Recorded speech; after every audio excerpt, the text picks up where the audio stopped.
Alors le cyberharcèlement, c'est donc une forme relativement nouvelle de harcèlement qui est basée sur les outils numériques. Ce qu'on entend régulièrement par rapport à ça, y compris quand on interroge les jeunes qui ne sont pas victimes spontanément, il y a pas mal de gens qui disent c'est plus grave. Pourquoi? C'est tout le temps. Ça ne s'arrête pas. Les médias sociaux, c'est pas juste quand vous quittez l'école, mais c'est tout le temps, y compris la nuit. Ça vous suit partout. C'est anonyme, donc c'est très très perturbant parce que vous ne savez pas qui le fait. Et il y a une exposition publique qui est très forte. Tout le monde peut le voir. Et comme je vous dis, quand on discute spontanément avec des jeunes, ils vont être assez d'accord avec cette idée-là. Ils vont dire ouais mais c'est terrible, c'est tout le temps, il y a plein de gens qui peuvent le voir, puis qu'on ne sait pas qui c'est, etc. Alors, quand on discute avec les jeunes qui sont victimes, c'est intéressant de voir qu'ils ont un point de vue un peu différent. D'abord, la plupart des victimes de cyberharcèlement vous disent qu'en fait, ils savent qu'ils les harcèlent. Donc les mêmes élèves vont vous dire oui, c'est embêtant quand on c'est anonyme parce qu'on ne sait pas qui c'est, etc., etc. Et puis les mecs vont dire, toi, qu'est-ce qui t'est arrivé? Ah oui, mais moi je sais, parce que je sais, je connais. Et puis même quand c'est quelqu'un que je ne connais pas, ben, je m'en fiche, je supprime son adresse ou je bloque et puis voilà. Okay. Donc là, sur l'anonymat, il faut bien comprendre qu'ici, on parle du harcèlement à l'école, enfin, du cyberharcèlement chez les jeunes, ou chez les mineurs si on veut.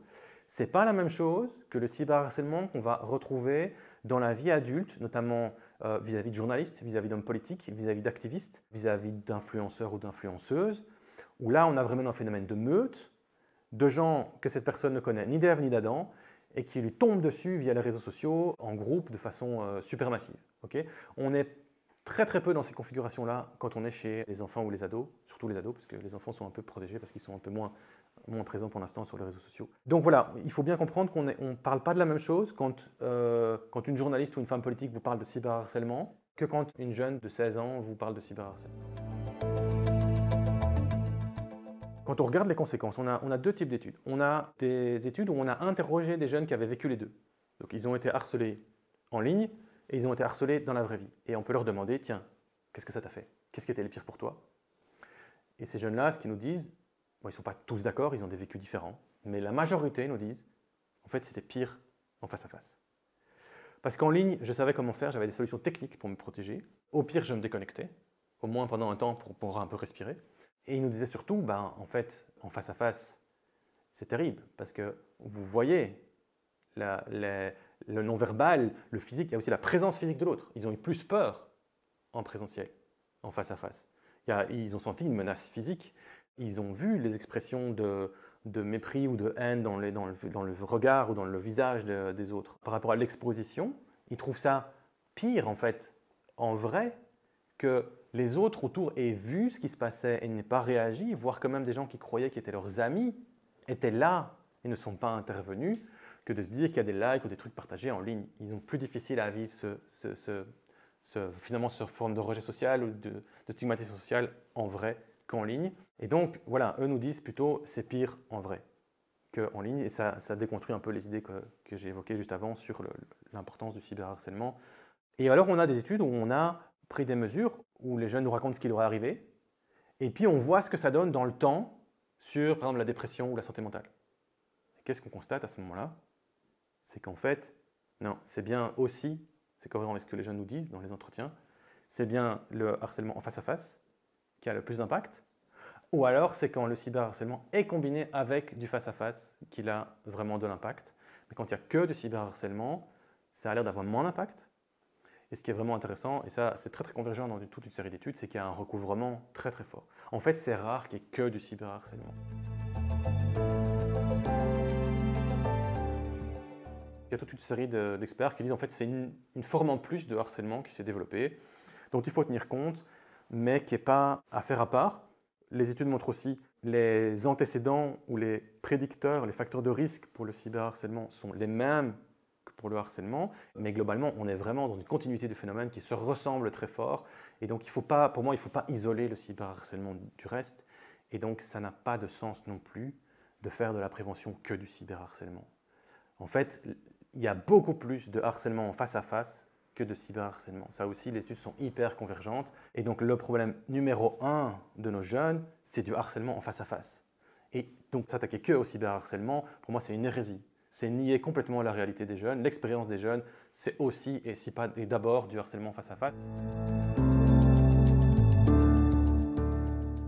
Le sexting, c'est tout simplement, comme le nom l'indique, sexe et ting, donc sexe ça veut dire sexualité, ting c'est plutôt le fait de texter. Et donc le sexting c'est le fait de prendre, donc de se prendre en photo, d'envoyer ou de partager des photos à caractère sexuel ou des nudes comme les jeunes le disent, à quelqu'un d'autre. De manière générale, le sexting c'est un phénomène qui se passe entre deux jeunes qui sont dans une relation de confiance, qui ont établi un cadre, qui ont mis des règles, etc.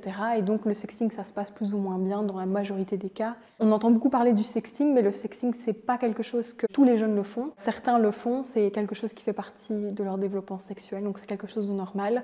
Dans la majorité des cas, il est très positif, donc les jeunes qui s'envoient des nudes, ils le font de manière consentante, il n'y a pas de pression, il n'y a pas de contrainte. Mais parfois, ça arrive que l'un des deux partenaires ou quelqu'un va partager ou montrer le nude à quelqu'un d'autre. Et donc là, on parle de sexting non consensuel.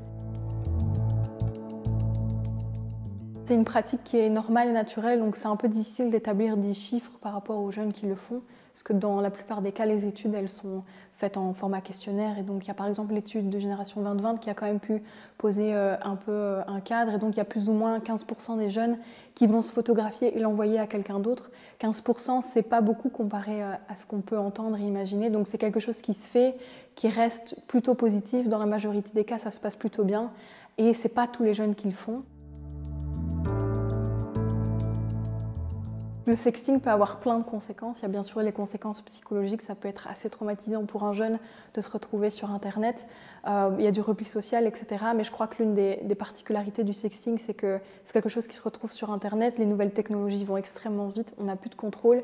Et donc, l'un des phénomènes qui arrive le plus souvent avec le sexting, c'est effectivement le cyberharcèlement. Toute cette rapidité de contenu, la personne n'a plus du tout de contrôle sur sa photo, alors que de base, on le rappelle, elle était partagée dans un cadre de confiance, avec consentement, il y avait des règles, etc. Et donc, le jeune qui partage la photo est plutôt fautif. Et donc, chez Child Focus, on a plutôt cette vision de pouvoir éviter le victim blaming, de retirer cette responsabilité sur le jeune.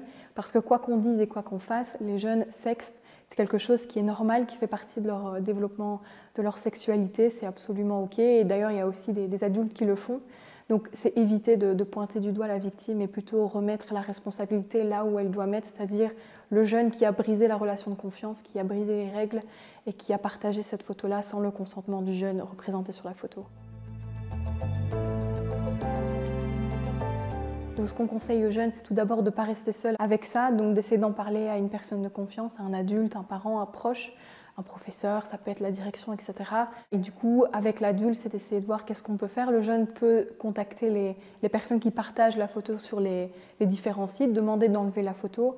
Ils peuvent effectivement contacter Child Focus. Donc Child Focus a des relations assez privilégiées avec les réseaux sociaux. Donc quand il y a une photo qui a été diffusée de manière non consentante, le nude qui s'est retrouvé d'un jeune sur Internet, Child Focus peut contacter le réseau social pour le demander, donc on appelle ça le flaguer, et donc d'enlever les photos qui se retrouvent sur Internet de manière plus rapide. Le jeune, bien sûr, on recommande souvent de faire attention aux paramètres de confidentialité, donc quand il y a des choses qui se sont retrouvées sur Internet, on va essayer de mettre plutôt le profil en privé et ce genre de choses-là, et donc bien sûr, dans les cas où ça dérape, on peut effectivement, et on recommande de porter plainte à la police. Et avant de faire toutes ces choses-là, c'est bien de prendre des preuves, donc de faire des captures d'écran, etc.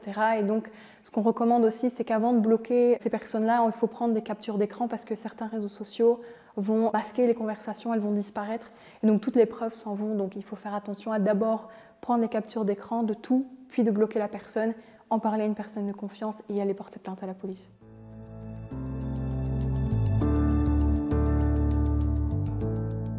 On peut faire une prévention sur deux niveaux. On peut bien sûr faire de la prévention auprès des jeunes qui se prennent en photo, qui font des nudes et qui les envoient. Donc on peut leur dire tout simplement qu'ils ont le droit de le faire, mais qu'il existe des risques. Donc ils doivent être conscients de ces risques aussi. Et donc quand un jeune va, par exemple, se prendre en photo, on va plutôt lui recommander de ne pas montrer sa tête, de faire attention aux tatouages, aux cicatrices, aux taches de naissance, de ne pas se prendre en fond dans un fond qui est reconnaissable. Donc si le jeune est actif sur TikTok, qu'il a les posters de Shawn Mendes ou d'Ariana Grande derrière, on va peut-être lui dire de faire attention parce que si on prend que le torse ou la poitrine et on va se dire mais en fait je connais ce fond-là, je l'ai vu sur TikTok, donc on va pouvoir en fait identifier le jeune. Et bien sûr de dire aux jeunes que s'ils n'ont pas envie de le faire, c'est aussi OK. Les jeunes ne doivent pas faire des nudes parce que tout le monde le fait, donc c'est plutôt aussi ces conseils-là qu'on donne aux jeunes. Après, au niveau des personnes qui partagent du coup ces photos sans l'autorisation du jeune qui est représentée. On va essayer de les responsabiliser, de leur dire que c'est une pratique qui est punissable, qu'ils encourent des risques et aussi des sanctions au niveau pénal. Donc on peut bien sûr les poursuivre à ce niveau-là. Donc on va essayer de leur dire effectivement de garder ces photos-là pour eux. Et quand les jeunes pratiquent le sexting entre eux, on va peut-être aussi leur conseiller d'établir des règles. Donc par exemple, ok, on s'envoie des nudes entre nous parce qu'on est amoureux, etc. Mais qu'est-ce qu'on fait une fois qu'on se sépare? Donc on se met tous les deux d'accord, ok, on les supprime ou alors on ne les garde pas du tout dans son GSM. Et par exemple, si je t'envoie un nude, je veux que tu la supprimes tout de suite après. Donc c'est vraiment le jeune qui doit poser son cadre et ses règles. Ce qui est important dans les écoles, et c'est ce qui est assez challenging par rapport au sexting et aussi au cyberharcèlement, c'est que ça se passe sur Internet.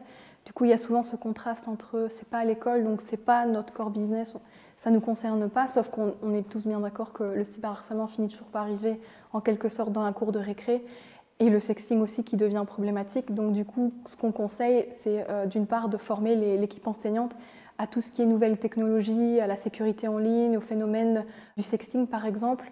On va aussi recommander aux profs de solliciter les parents à être formés sur cette question-là. Donc il existe par exemple des formations webéthiques ou parents connectés qui vont former les parents à tout ce qui est sécurité en ligne et nouvelles technologies. Et aussi bien sûr, c'est de pouvoir d'établir un cadre de confiance dans la classe, dans l'école, de mettre en place des politiques qui sont claires. Et donc par exemple pour le cyberharcèlement, c'est de dire à l'école on ne tolère pas le cyberharcèlement, on a des conséquences, des sanctions qui vont arriver s'il y a des jeunes qui sont cyberharcelés ou qui cyberharcèlent les autres. Pareil pour le sexting.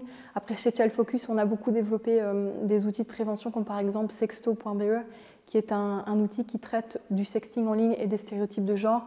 Donc là, c'est un outil qui peut arriver en classe, le prof peut préparer sa leçon à la maison et traiter des problèmes de sexting. Donc on essaie de toucher, comme au cyberharcèlement, aux trois acteurs principaux, donc les témoins principalement, qui sont les plus importants dans le sexting ou dans le cyberharcèlement. Donc c'est vraiment un outil qui est assez up-to-date par rapport aux nouvelles technologies. On est là avec son smartphone, on va essayer de comprendre, d'analyser tout ce qui est processus et dynamiques qui sont à l'œuvre dans le sexting et dans le cyberharcèlement, et bien sûr ouvrir le dialogue et le partage des expériences.